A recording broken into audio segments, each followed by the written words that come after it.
ሰላም ከመይ ትኾኑ ኩልኩም ተዓዘብቲ ናይዚ መደብ እምበር ንሎሚ እውን ከምቲ ልሙድ ገዛና ክሽነና ከመይ ጌርና ሪሞደል ንገብሮ ዘርኢ መደብ ቀሪበልኩም ኣለኹ።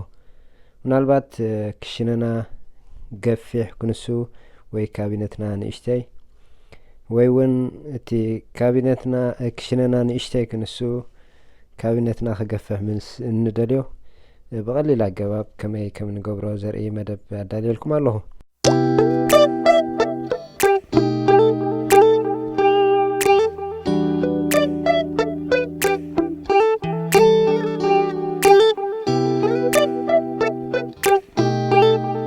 እዚ ከምዚ ንሪኦ ዘለና ናይ ቀደም ክሽነ ዝነበረ ኮይኑ ከም ብሓድሽ እቲ ናይ ዳይኒን ሩምን ክሽነን ዘራኽብ ዝነበረ መንደቕ ኣፍሪስና ስፍሕ ዝበለ ተወሳኺ ካቢነት ክንውስኸሉ ኢና ማለት እዩ።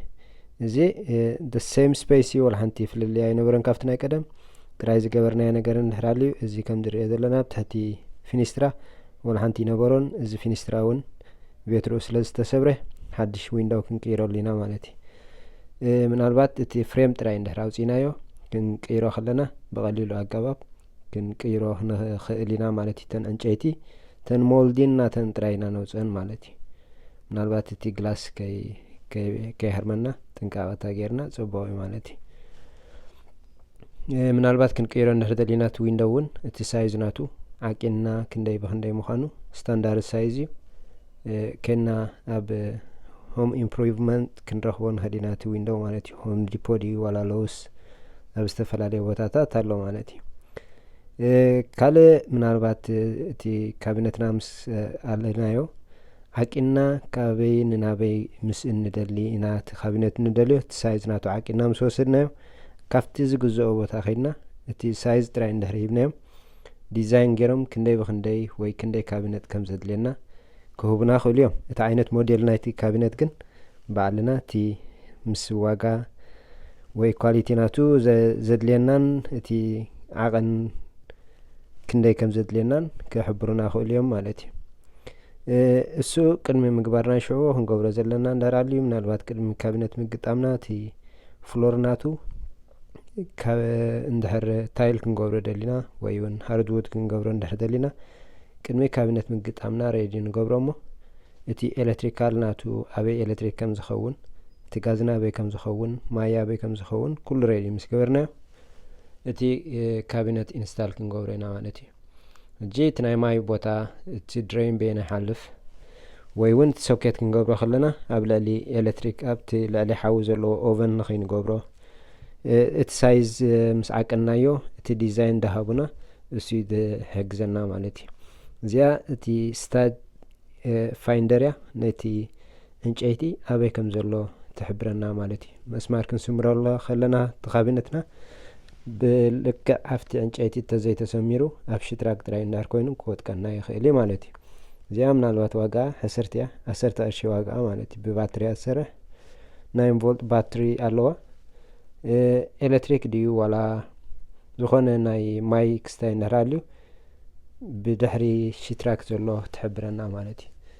እጂ ብቐንዱ ከዓ እቲ ዕንጨይቲ መሰመሪ ኣበይ ከም ዘሎ ትሕብረናያ ማለት እዩ። ሓጋዚት እያ ዋላ ንሓንሳብ እውን ስእሊ ክንሰቅል ምስ ንደሊ ዕንጨይቲ ተዘይረኺብናዮ ኣብ ሽትራክ ጥራይ ተኮይኑ የውደቐልና ማለት እዩ። ስለዚ ንስእሊ ፍሬም ክንሰቅል እንድሕር ኮይና እውን ኣበይ ከም ዘሎ ትሕግዘና ንክንደልዮ ንክንረኽቦ ብቐሊሉ ትሕግዝ እያ ማለት እዩ።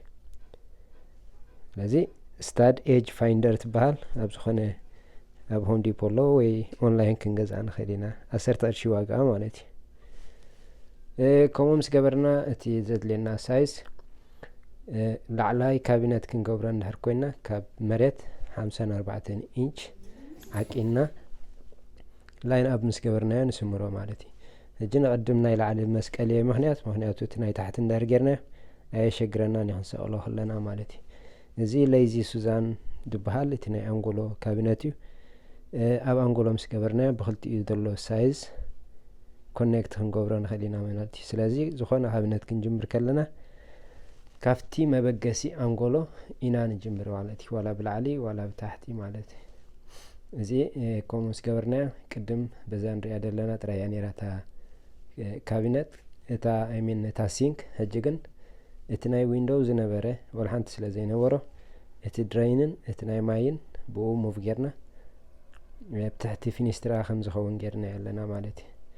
ካልእ እቲ ናይ ስቶቭ እውን ጋዝ ላይን ናቱ ሬዲ ምስ ገበርናዮ ኣበይ ቦታ ከም ንደልዮ ክነዳልዎ ንኽእል ኢና ማለት እዩ። እዚ ናይ ማይክሮዌቭ እዩ። ማይክሮዌቭ 30 ኢንች እቲ ናቱ ስፍሓት ሬዲ ስለ ዝኾነ ኣብቲ ቦትኡ ምስ ወዳእና ክነግጥማ ኢና ማለት እዩ። ኣብ ትሕቲያ ኸ እታ ኦቨን ኣላትና 30 ኢንች ማለት እዩ። ዝደለናዮ ሳይዝ በቲ ዲዛይን ኢና ንኸይድ ኩሉ ግዜ እቲ ዓቐን ከዓ ብኡ ይኸደልና ማለት እዩ። ስለዚ እቲ ቦታና ፀቢብ እንዳመሰለ እዚ ሬዲ ኮይኑ ምስ ተዳለወ እቲ ካውንተር ቶፕ ዝበሃል ማርሞ ዲና ንደልዮ ዕንጨይቲ ዲና ንደልዮ ኣብ መወዳእታት ቤዝ ሬዲ ምስ ገበርና ኢና ነምፅኦ ማለት እዩ። እዚ እቲ ቶፕ ባዕሎም መፂኦም ገብሩልና እንድሕር ማርሞ ኮይኑ ዕንጨይቲ ተኮይኑ ከዓ ባዕልና ንገብሮ። ስለዚ ንእሽተይ ክሽነ ኣብ ዘ ሴም ፕሌስ ዘ ሴም ሳይዝ ግን ኣብ መወዳእታ ነዚ ትመስል ማለት እዩ። ንእሽተይ ክሽነ እንድሕር ኣላትኩም ዓባይ ከም ትኸውን ኣሚንና ለሲ ዲፈረንስ እንድሕር ኣልይዎ ብዓብኡ ጽቡቕ ዶኮሬትድ ዝኾነ ክሽነ መፅያትልና መወዳእታ ማለት እዩ።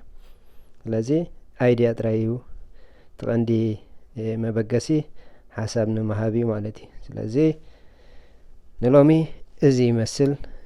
ኣብ ቀጻሊ ብሰፊሑ ከመይ ጌርና ካብ መጀመርያ ክሳብ መወዳእታ ከዳልወልኩም ክፍትን እየ። ምናልባት ምስቲ ሕፅረት ግዜ ናይቲ ሰዓታት ቪድዮ ናይ ምምላእ ክስታይ ሊሚት ስለ ዘለዎ እዩ። ኣብ ቀጻሊ ግን ተስፋ ይገብር ንኹልኩም ሓጋዚ ዘለዎ ቪድዮ ፖስት ክገብረልኩም እንዳተመነኹ ያ ዘለኩም ሓሳብ ርእቶ ጻሓፉለይ ከምቲ ልሙድ። እቶም ሓደሽቲ ነቲ ቪድዮ ትርኢ ድማ ሳብስክራይብ ብምግባር ኣባላት ናይዚ ቻነል ኩኑ ዝኾነ ሓድሽ እንድሕር መፂ እውን ፖስት ክኸውን ክእል እዩ ኣብዴት ክትኮኑ ትኽእሉ ኢኹም ማለት እዩ። ስለዚ እዚ ይመስል ሓወኹም ገርየ ኣብ ቀጻሊ ሰላም